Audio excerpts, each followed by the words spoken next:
আচলতে যোৱাৰ এটা সপোন আছিলে, কিন্তু সৰুৰ পৰা নাটক কৰিছিলোঁ। নাটক স্কুলত কৰিলোঁ, তাৰপাছতে লাহে লাহে ডাঙৰ হ'লোঁ। এটা মই কম্পিটিশ্যন কৰিছিলোঁ, একাংকিকা নাটক কম্পিটিশ্যন। আচলতে সেইটোৱেই মোৰ নাটকৰ, মই তেতিয়ালৈকে পূৰ্ণাংগ নাটক কৰা নাছিলোঁ। আৰু সেই একাংকিকা নাটক কম্পিটিশ্যনতে আমাৰ দেৰগাঁৱৰে এখন চিনাকী মুখ প্ৰশান্ত বৰপূজাৰী, তেখেতক সকলোৱে চিনি পায় দেৰগাঁৱত। তেখেতেও আগতে ভ্ৰাম্যমাণ থিয়েটাৰত গৈছিলে। তেওঁ মোক কৈছিলে যে তুমি আমাৰ লগত নাটক কৰিব লাগিব। আৰু সেই তেতিয়াৰ পৰাই ভাবি আছিলোঁ যে কেতিয়া তেখেতৰ লগত নাটক কৰিব পাওঁ। তাৰপিছতে পালোঁ দেৰগাঁও বাপুজী মন্দিৰ। দেৰগাঁও বাপুজী মন্দিৰ বুলি ক'লে নাট্য জগতখনৰ ক্ষেত্ৰত, অৰ্থাৎ নাটকৰ ক্ষেত্ৰত বাপুজী মন্দিৰ পৰিচিত। বাপুজী মন্দিৰ বুলি ক'লে যিহেতু বিষ্ণু শৰ্মা, ফণী শৰ্মা, বৈদ্যনাথ শৰ্মা বা ভূপেন হাজৰিকা সকলোখিনিয়ে সেই মঞ্চটোত পদধূলা কৰিছে। তাত আপুনিও অভিনয় কৰিছে নহয়? হয়, সেইটো আচলতে মই সেইকাৰণেই তেখেতৰ নাম ল'ব বিচাৰিছোঁ যে তেখেতৰ কাৰণেই মই তাত অভিনয় কৰাৰ সুযোগ পাইছিলোঁ। লগতে আৰু বাপুজী মন্দিৰৰ লগত জড়িত বিভিন্ন মানুহক মই লগ পালোঁ। সকলোৱে শিকাই বুজাই আচলতে নাটক কেনেকৈ কৰে সকলোখিনি শিকালে। আৰু তাৰ পাছতেই মই ভ্ৰাম্যমাণত যাবলৈ সুযোগ পালোঁ। হয়তো চাগে বাপুজী মন্দিৰত কৰা নাটক দেখি মোক তেওঁলোকৰ ফালৰ পৰা ফোন কৰিছিলে। ভ্ৰাম্যমাণত 2 বছৰ থাকিলোঁ মই। প্ৰথম বছৰ পঢ়িলোঁ আৰু তাৰ পাছৰ বছৰ উজনি অসমৰ এখন থিয়েটাৰৰ লগত জড়িত হ'লোঁ। ভাল লাগিছিলে যে আমি যিহেতু এমেচাৰৰ নাটক কৰি গৈছোঁ, এটা গ্ৰামাৰত চলি থাকোঁ, ভ্ৰাম্যমাণত কেনেধৰণে কৰিব লাগে বৰ বিশেষ নাজানো। তো 2টা বছৰত শিকিব পালোঁ। আকৌ যোৱাৰ আশা আছে, কিন্তু ভাবিলোঁ অকণমান গেপ লওঁ, যিহেতু ঘৰৰ একমাত্ৰ, গতিকে ভাবিলোঁ অকণমান কেমেৰা কামৰ যিহেতু এক্সপিৰিয়েঞ্চ হোৱা নাছিলে। কৰিছোঁ আগতে দেৰগাঁৱতে সৰু সুৰা শ্বৰ্ট ফিল্ম কৰিছোঁ, কিন্তু এটা ডাঙৰ কাম টিভিত ওলোৱাৰ মন আছিলে, গতিকে চেষ্টা চলাই আছোঁ। সুযোগো পাইছোঁ, পাতিম লাহেকৈ আপোনাৰ লগত। দেখা যায় যে আপুনি যিহেতু বেয়া নাপায় বা ময়ো সুধিবলৈ আগ্ৰহী, ডেৰগাঁৱৰ ভিতৰুৱা ভকতীয়া অঞ্চলৰ এক মধ্যবিত্ত পৰিয়ালৰ আপুনি সন্তান। তাৰ পৰা ওলাই গৈ ভিতৰুৱা অঞ্চলটোৰ পৰা ওলাই গৈ আগশাৰী থিয়েটাৰ প্ৰথম বছৰৰ বাবে আপুনি কোহিনুৰ থিয়েটাৰ চুক্তিবদ্ধ হ'ল। কোহিনুৰৰ পাছতেই আৰু এখন উজনি অসমৰ সূৰ্যোদয় থিয়েটাৰ, তাতো মুখ্য অভিনেত্ৰী হিচাপে আপুনি অভিনয় কৰিলে। এতিয়া শেহতীয়াভাৱে পাগ নিউজৰ ভগ্নী চেনেল ৰেঙনিত আপুনি হেঙুলীয়া নিয়ৰৰ চৰিত্ৰ অভিনয় কৰিবলৈ পাইছে। তাকো স্বনামধন্য অভিনেত্ৰী ইনু বৰুৱা বা ভাৰ্গৱ কটকীহঁতৰ পৰা আৰম্ভ কৰি তেখেতসকলক বিভিন্ন ধৰণৰ ইয়াত আছে। তেনেই সৰু অৱস্থাৰ পৰা, মাত ফুটা অৱস্থাৰ পৰা তেখেতসকলৰ আপুনি অভিনয় চাইছে, এতিয়া একেলগে অভিনয় কৰিবলৈ পাইছে। বিশেষভাৱে আমি নিজেও ব্যক্তিগতভাৱেও আমি আপোনাক ডেৰগঞা, যিহেতু আমি সংবাদ মাধ্যমৰ ব্যক্তি যদিও যিহেতু আমি ডেৰগঞা এটি, সেই ফালৰ পৰা আপোনাক আমি অভিনন্দন জনাইছোঁ। আৰু ভালো লাগিছে এইবাবে অত্যন্ত কষ্ট কৰি অভিনয় প্ৰাণ হিচাপে লৈ কোনোদিন অভিনয়ত নিচা হিচাপে পেছাত পৰিণত আপুনি আজি তাৰিখলৈকে কৰা নাই। পেছা হিচাপে লৈছে যদিও কিন্তু নিচাত হৃদয়ৰ পৰা ভাল পায়। ওলাই আহিলে ঘৰখনৰ যথেষ্ট কষ্ট কৰিছে। এতিয়া আপুনি হেঙুলীয়া যিখন ধাৰাবাহিক, সেই ধাৰাবাহিকখনৰ সম্পৰ্কে বিস্তৃতভাৱে আপোনাক কওকচোন।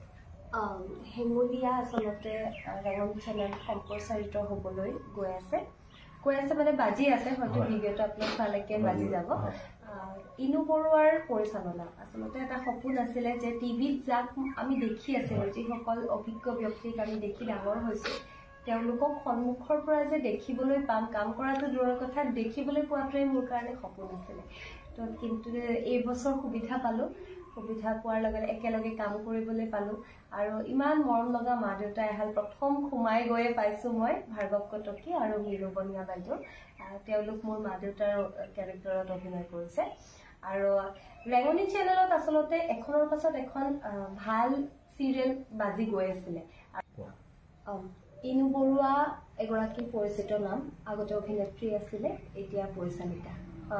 তেখেতৰ ইমান কষ্ট কৰিছে মোৰ কাৰণে, আচলতে হাতত ধৰি ধৰি শিকাইছে বুলি ক'ব পাৰি। যিহেতু মই গুৱাহাটীত বুলিয়ে নহয়, টিভিতেই মই কাম কৰা নাছিলোঁ, গতিকে তেখেতে হাতত ধৰি ধৰি শিকাইছে। মোৰ এয়া আচলতে মই হেঙুলীয়াখন মোৰ কাৰণে আখৰা শিবিৰ বুলি মই ক'ব বিচাৰিছোঁ, যে কখৰ পৰা আৰম্ভ কৰিছে, কেনেকৈ খোজ কাঢ়িব লাগে, কেনেকৈ ডাইলগ ক'ব লাগে। হয়তো সৰুৰ পৰা নাটকৰ লগত জড়িত হৈ আছিলোঁ কাৰণে অকণমান থিয়েটিকেল ঠাঁচ এটা মোৰ আছে, বা সাধাৰণতে মই দৈনন্দিন জীৱনত যি ধৰণে কথা কওঁ তেনেকৈ হয়তো কেমেৰাত নকয়। তো সেইটো কাৰণে মোৰ লগত যথেষ্ট কষ্ট কৰিলে তেওঁলোকে, শিকাইছে এনেকৈ কোৱা তেনেকৈ কোৱা, 10-12 বাৰ শিকায়।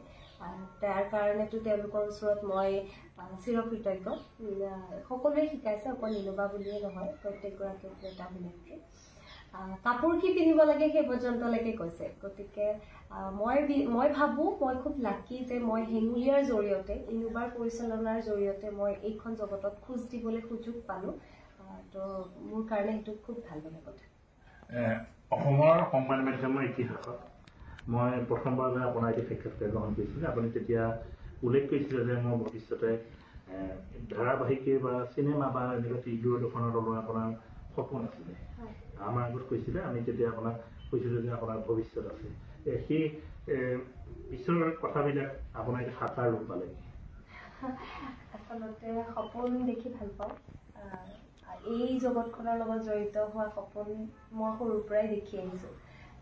সৰুতে কয় যে তুমি ডাঙৰ হ'লে কি হ'বা, মই এক্ট্ৰেছ হ'ম বুলিয়ে ভাবি আছিলোঁ। কিন্তু ভাল লাগে এতিয়া, যিহেতু মই নাটকৰ লগতেই জড়িত আছিলোঁ, এতিয়া কেমেৰা কামো কৰিবলৈ সুযোগ পাইছোঁ। মোৰ কাৰণে বহুত ভাল লগা কথা। আৰু এটা কথা দেখা যায় যে আপোনাৰ কিন্তু এই বাট খুব সহজো নাছিলে, কাৰণ ঘৰখনৰ দেখা যায় যে ঘৰখনৰ আপোনাৰ প্ৰতি আশা আছিলে, কিন্তু ঘৰখনৰ মানুহে যথেষ্ট আপোনাক সময় দিব নোৱাৰে। সময় এইকাৰণে দিব নোৱাৰে, আপোনাৰ মধ্যবিত্ত এটা পৰিয়ালৰ সাংস্কৃতিক ক্ষেত্ৰত ইখন মা দেউতাৰ আশীৰ্বাদ আছে, কিন্তু কিছুমানৰ ধৰি লওক এনেকুৱা পিতৃ মাতৃৰ পিছতেই ধৰি লওক আহাত সমতাত আগুৱাই যাব পাৰে, তেনেকুৱা অভিনেতা অভিনেত্ৰী দেখিছোঁ। কিন্তু আপুনি দেখা যায় যে সম্পূৰ্ণ নিজৰ বলত, নিজৰ প্ৰচেষ্টাত আপুনি এইখন পাইছেগৈ। কিন্তু আমি সেই দেখি আপোনাক এগৰাকী সফল অভিনেত্ৰী বুলিয়ে কওঁ। সফল আচলতে এতিয়ালৈকে হোৱা নাই, কিন্তু সময় আচলতে দিছে, নিদিয়াও নহয়। ভাল পায়, মোৰ ঘৰৰ মানুহে এইটো ক্ষেত্ৰত আগবাঢ়ি যোৱাটো ভাল পায়।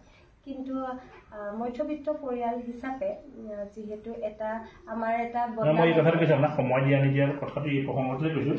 আপোনাৰ নিজৰ যিখিনি খৰচ আপুনি নিজে ক'বলৈ অকণমান দিগদাৰ পায়, ধৰি লওক প্ৰসাধনৰ ক্ষেত্ৰতে হওক বা যাতায়াত, অকণমান আপুনি নিজে বুজে ঘৰখনৰ অৱস্থাটো। হয়, সেইখিনি বাৰু সঁচা কথা। কিন্তু সৰুৰ পৰা যিহেতু এই ক্ষেত্ৰখনক ভাল পাওঁ, গতিকে মোৰ মামাই যথেষ্ট সহায় কৰিলে। এতিয়া মই ডান্স শিকিছোঁ সৰুৰ পৰা, বা নাটকৰ ৰিহাৰ্চেল থাকে, সকলোতে সিয়ে অনা নিয়া কৰে। আৰু ঘৰৰ ফেমিলিৰ ফালৰ পৰাও সৰুতে যিখিনি পাৰে ধৰক কষ্টিউম দৰকাৰ হয় বা মেকআপৰ কাৰণে বস্তু দৰকাৰ হয়, সেইখিনিতো সহায় কৰিলে। কিন্তু এতিয়া যিহেতু পৰা হৈছোঁ, গতিকে চেষ্টা কৰিছোঁ নিজেই নিজৰ খৰচখিনি উলিয়াবলৈ এতিয়া চেষ্টা কৰোঁ।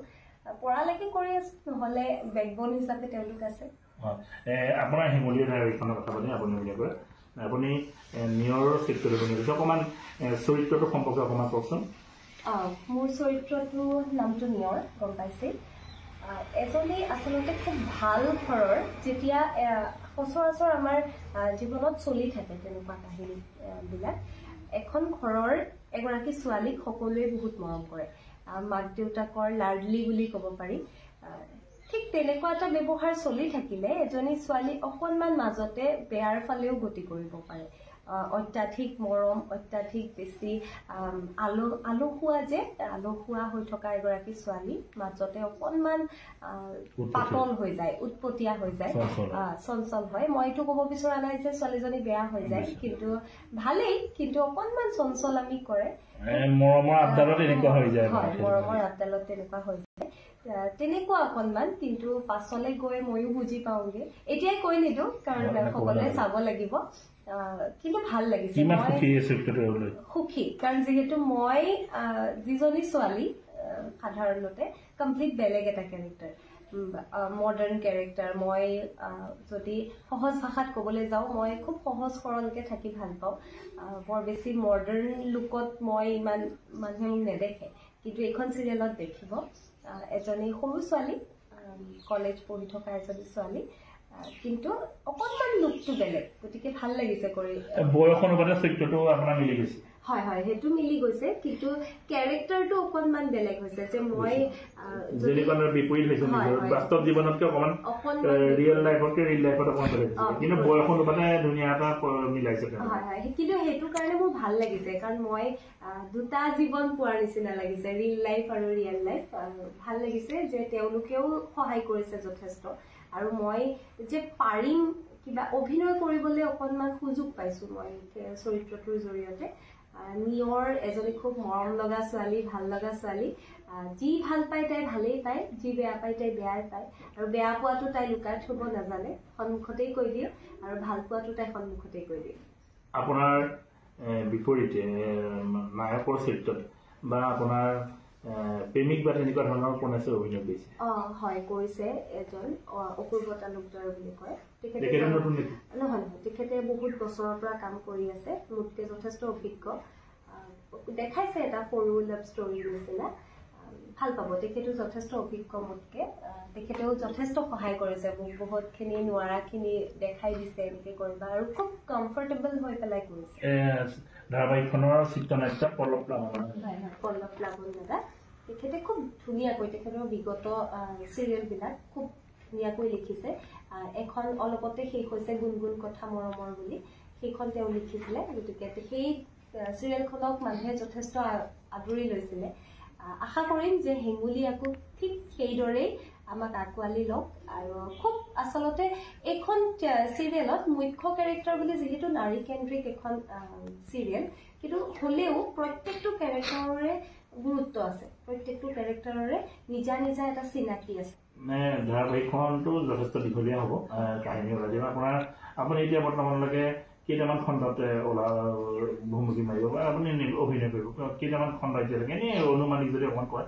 কেইটামান খণ্ড মানে আমাৰ আচলতে খুব কম টাইমত ডেট দিছে। মানে আমাৰ চিৰিয়েলখনৰ আমাৰ শ্বুটিং ষ্টাৰ্ট কৰা আমাৰ খুব বেছি 2 মাহ হৈছে। তাৰ পাছতে আমাক ডেট দিলে যে ইমান তাৰিখৰ পৰা আমাৰ চিৰিয়েলখন ষ্টাৰ্ট হ'ব। গতিকে অলপমান লৰালৰিও হৈছে, কিন্তু কৰি আছো। আমাৰ ইতিমধ্যে 40টা এপিছডৰ শ্বুটিং কমপ্লিট হৈছে, আৰু ডাবিংখিনি চলি আছে, আৰু লাহে লাহে এতিয়া চিৰিয়েলো আগবাঢ়িব, আমাৰ শ্বুটিঙো চলি গৈ থাকিব। বিশেষভাৱে আপুনি অভিনয় কৰাৰ পিছতেই দেৰগাঁৱতে এটা উৎসৱমুখৰ পৰিৱেশ হৈছে, বহুত নিজকে শুভেচ্ছা জনাইছে, সামাজিক মাধ্যমতো দেখিছো। কেনেকুৱা লাগিছে দেৰগাঁৱৰ ৰাইজৰ মৰম চাই? খুব ভাল লাগিছে। আচলতে আগতে যিহেতু থিয়েটাৰ কৰিব আহোঁতেও সেই একেই মৰমেই পাইছিলো। এতিয়া মোৰ নাটক যিসকল মানুহে কৰে তেওঁলোকেতো গম পাইছেই, খুব উৎসাহ দিয়ে যে তুমি কৰি যোৱা আগলৈও, তেনেকে খুব উৎসাহ দিয়ে। আৰু বাকীসকল দেৰগাঁৱৰ মানুহে যিসকলে মোক জানে তেওঁলোকে মোক শুভেচ্ছা জনাইছে যে এনেকৈ কাম কৰি আছো। আচলতে এইখিনি মৰম, এইখিনি পালে আৰু নিজৰ ঘৰৰ মানুহ, আচলতে দেৰগাঁৱৰ মানুহ মানে নিজৰ ঘৰৰ মানুহ, তো ঘৰৰ মানুহখিনিৰ পৰা যদি এনেকৈ উৎসাহ পোৱা যায়, আগবাঢ়িবলৈ অকণমান হ'লেও সহজ হয়। হেঙুলীয়া যিখন ধাৰাবাহিকখনত কোন কোনে অভিনয় কৰিছে, অকণমান নামসমূহ মনত আছেনে? আছে। ভাৰ্গৱ কটকী আৰু মিনু বনিয়া বাইদেউ মোৰ মা দেউতা, আৰু কৰিছে আপোনাৰ অভিস্মিতা ভৰদ্বাজ, এখন চিনাকি মুখ, আগতে বহুত কেইখন চিনেমা কৰিছে, চিৰিয়েল কৰিছে। ভাইলিনা ডেকা বুলি এগৰাকীয়ে মুখ্য চৰিত্ৰত অভিনয় কৰিছে। অচিন্ত্ৰ কাশ্যপ তেখেতে কৰিছে হিৰো, আৰু আপোনাৰ ৰাগিনী আছে, হিমাদ্ৰী বা আছে, এখন চিনাকি মুখ, আগতে বহুত কেইটা নেগেটিভ কেৰেক্টাৰত তেখেতক বেছিকে দেখিছে। আৰু পিংকি শৰ্মা আছে, সকলোৱে চিনিয়ে পায়, কাঞ্চনজংঘা চিনেমাখনৰ জৰিয়তে সকলোৰে মনত সোমাবলৈ সক্ষম হৈছিলে, পংকজ ডাঙৰীয়াৰ পত্নী। আৰু আছে মীনাক্ষী শৰ্মা, তেখেতে বৰ্তমান ৰং চেনেলত চলি থকা ফুট গধূলি চিৰিয়েলখনৰ ৰিণিকী ভূঞাৰ যিটো কেৰেক্টাৰ সেইটো কৰি আছে তেখেতে। দীপ দা বুলি এজন আছে, ৰাজ দা আছে, আমাৰ যোৰহাটৰে এজন পুনম দা আছে, তেখেতে নেগেটিভ কেৰেক্টাৰ এটা কৰিছে। গতিকে যথেষ্ট অভিজ্ঞ, সকলোখিনিয়ে অভিজ্ঞ। আপুনি নৱাগত নেকি? ময়ে নৱাগত বুলি ক'ব পাৰোঁ। মৰম বেছি কৰিছে, শিকাইছে, বেছিকে মোক শিকাইছে। আৰু সকলোৱে আচলতে নতুন যদিও তেওঁলোকে ফিল কৰিব দিয়া নাই যে মই নতুন, ইমান মৰমেৰে লয়। মই ভাবি আছিলো যে ইমান অভিজ্ঞ অভিনেতা অভিনেত্ৰীৰ সন্মুখত একেলগে